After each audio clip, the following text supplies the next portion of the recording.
veux être heureux? Construis une vie, pas juste un business.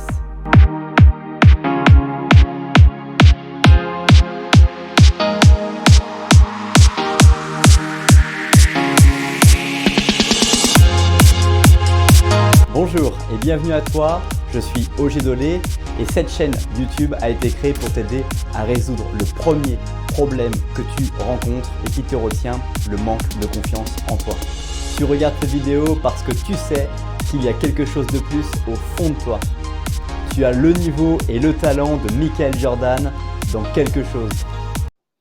Bonjour et bienvenue à toi dans cette nouvelle vidéo. C'est un plaisir de te retrouver aujourd'hui. Et aujourd'hui, on va voir ensemble les 7 habitudes étonnantes que vous devez adopter en 2020. Parce que les habitudes, on l'a vu dans d'autres vidéos sur les rites, les routines, les habitudes vont permettre de vous servir ou de vous desservir dans votre vie par rapport à vos objectifs de plaisir, de bonheur, de joie, d'accomplissement que vous réalisez. Et c'est quelque chose qui est vraiment, s'il n'est pas pensé, qui va vous faire perdre énormément de temps et qui va pas vous permettre de pouvoir passer des caps dans votre vie. Donc cette vidéo, tu l'as compris, c'est de pouvoir passer en revue 7 habitudes vraiment étonnantes, mais qui permettront de passer à un niveau supérieur et que je t'invite et que je te souhaite de te faire ce cadeau de les adopter en 2020. La première habitude en 2020 à adopter, c'est celle d'écrire dans un journal. Je ne te ferai pas une nouvelle fois la chronique et les louanges du livre Le Miracle Morning de Hal Herold, dans lequel les fameux savers, donc le S comme le silence, le A comme les affirmations, le V comme la visualisation, le E comme les exercices, le R comme le reading, donc comme la lecture, et le S comme le scribing, donc comme l'écriture, dans lesquels il est précisé qu'une bonne routine commence par ces 5 astuces, mais écrire dans un journal est quelque chose qui est révélateur et qui va vous permettre de aussi structurer votre vision d'avenir. Alors pourquoi? Pour plusieurs raisons. À titre personnel, je écris mes mémoires et j'écris plein d'entrées dans mon journal depuis l'année 2012 et ça permet de pouvoir voir quoi? Quand tu te poses la question sur quels devraient être tes objectifs sur le futur ou comment devrais-tu les requalifier ou qu'est-ce que tu as vraiment envie de faire de ta vie quand tu atteins la trentaine, la quarantaine, la vingtaine, etc. Tu vas pouvoir lire ce que tu as vécu il y a 1, 2, 3, 4 ou pour moi par exemple jusqu'en 2012 et quels étaient mes souhaits du moment. Qu'est-ce que j'avais vraiment envie de vivre, de faire, quelles étaient les choses qui se passaient dans ma vie, quelles étaient les rencontres que je faisais et quels étaient finalement les sentiments que je vivais. Et en revivant ces sentiments-là, vous allez réaccéder très facilement à un plaisir de vivre que vous avez eu à un moment ou à un autre dans votre vie. Et donc écrire en son journal, c'est un très bon moyen à la fois de pouvoir regarder les pieds sur terre et de repouvoir avoir accès à des sentiments que vous avez connus par le passé et pouvoir éventuellement les replanifier dans votre futur, mais aussi en fait d'être un acte d'autorévélation parce que vous allez peut-être pouvoir voir que vous vouliez tel ou tel objectif à un moment donné et que telle ou telle date après, vous l'avez réussi à l'obtenir. Par exemple, à titre personnel, si je te donne un exemple, quand j'ai créé ma chaîne YouTube, je me disais mon objectif sera d'avoir 100 abonnés. Aujourd'hui, si tu regardes le petit compteur qui se trouve juste en dessous de cette vidéo, tu verras que j'ai dépassé cet objectif-là et que pour moi, le jour où j'ai réussi à le dépasser, c'était vraiment extraordinaire parce que je ne pensais pas que c'était quelque chose de possible ou en tout cas, c'était quelque chose qui était un souhait. Mais des fois, on fait des souhaits sans pour autant croire qu'on va arriver un jour à passer cette étape-là. Après, j'ai fait évidemment 1000 abonnés, 10 000 abonnés. Bon, les 100 000 abonnés, je ne sais pas si j'y arriverai un jour, mais ce qui est sûr, c'est que ça fait plaisir d'avoir noté dans son journal des choses comme ça, et quand on relit ce genre de choses, de pouvoir y réaccéder et de pouvoir se remotiver. Deuxième bonne habitude adoptée en 2020, c'est d'utiliser la stratégie de « je le fais quoi qu'il arrive ». Cette stratégie est vraiment quelque chose qui va te permettre de passer massivement à l'action, c'est-à-dire de te lever le matin en écrivant ton journal ce que tu vas faire de ta journée en fonction des plages horaires dans lesquelles tu as déjà des choses planifiées ou dans lesquelles tu vas planifier vraiment ton succès de qu'est-ce que tu veux faire pour que ta journée soit l'une de tes meilleures journées. D'ailleurs, je t'invite à écrire dans ton journal, petite option que je te fais comme parenthèse, c'est cette idée de écrire la journée type que tu aimerais vivre dans ta vie. Si tu n'avais qu'une seule journée à revivre quotidiennement, et à chaque fois que tu te levais le matin, tu devais revivre la même journée, quelle serait cette journée, quel serait le contenu de ces journées, et évidemment de faire en sorte que ta vie soit structurée à l'étendre vers cette journée idéale. Et donc la stratégie du je le fais quoi qu'il arrive, c'est cette stratégie qui consiste à se dire, moi, clairement, si demain je me mets par exemple à aller je vais vraiment aller voir telle personne demain, même s'il y a des bouchons, même s'il y a une tempête, et ben je le fais quoi qu'il arrive, même s'il est 23h50 et que je n'ai pas rempli cet objectif-là, je le fais parce que c'est vraiment quelque chose que j'avais envie de faire et que si je l'ai écrit dans mon journal, c'est que ça me tenait vraiment à cœur et que je dois passer à cette action-là.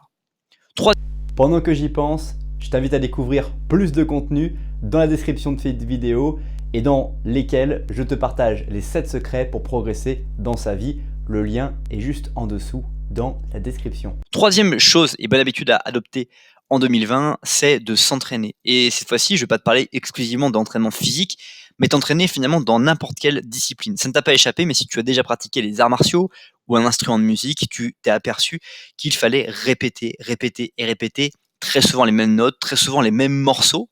Si on reprend l'analogie par la musique, tu vas répéter les mêmes morceaux de musique énormément de fois avant de réussir à maîtriser la bonne intonation, le bon placement de doigts pour pouvoir entraîner le son que tu souhaites. Et c'est exactement la même chose dans ta vie. T'entraîner par exemple à faire du sport, t'entraîner dans ton travail à faire des choses qui vont te permettre de pouvoir gagner du temps sur le processus et de créer des processus dans lesquels tu vas les apprécier un temps et que tu vas remettre en question au fur et à mesure de ta progression parce qu'ils vont plus te servir, mais ils vont peut-être te démotiver au bout d'un certain temps.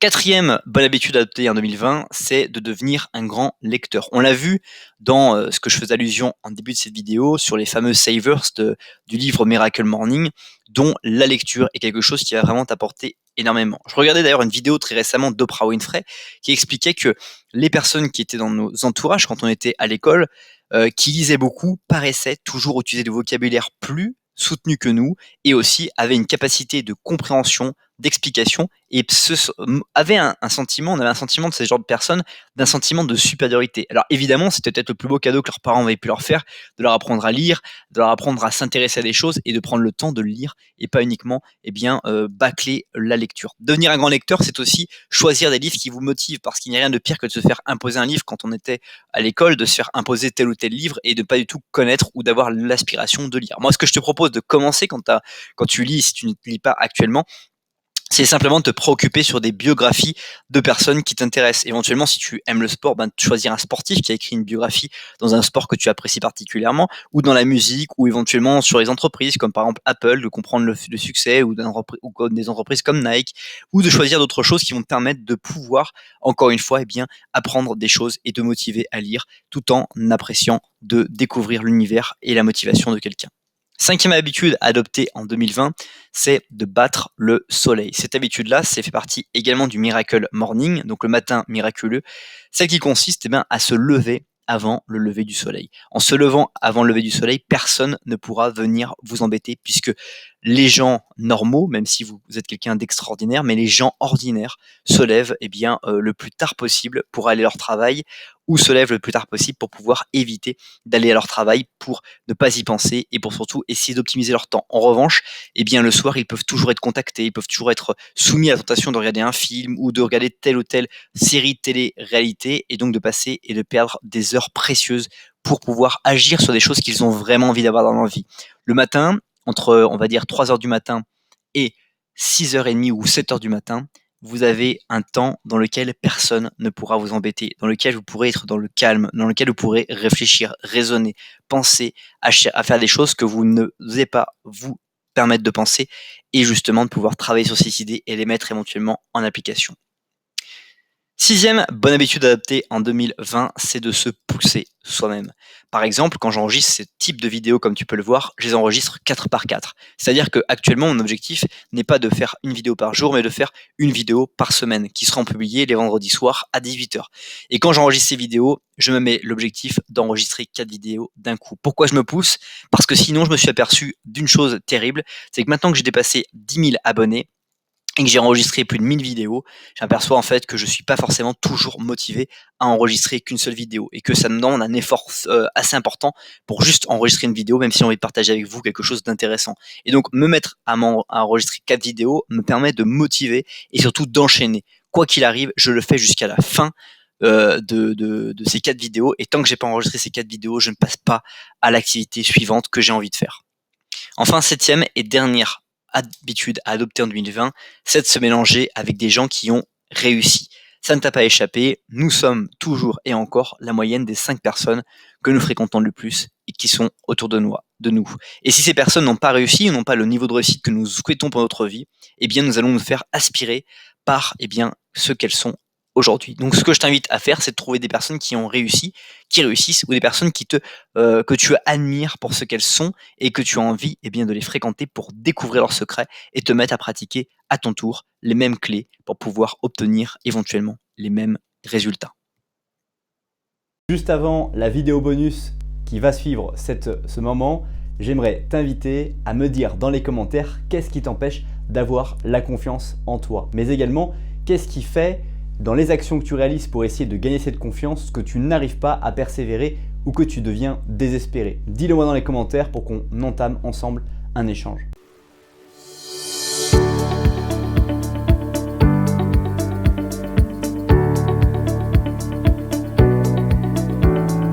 Si tu veux savoir comment Robert Kiyosaki a réussi à construire un empire à travers l'entrepreneuriat, l'immobilier et l'investissement boursier, je t'invite à découvrir la vidéo qui s'affiche dès maintenant ou à découvrir la vidéo ici qui est inspirée tout droit de tes centres d'intérêt du moment sur la chaîne YouTube. À bientôt.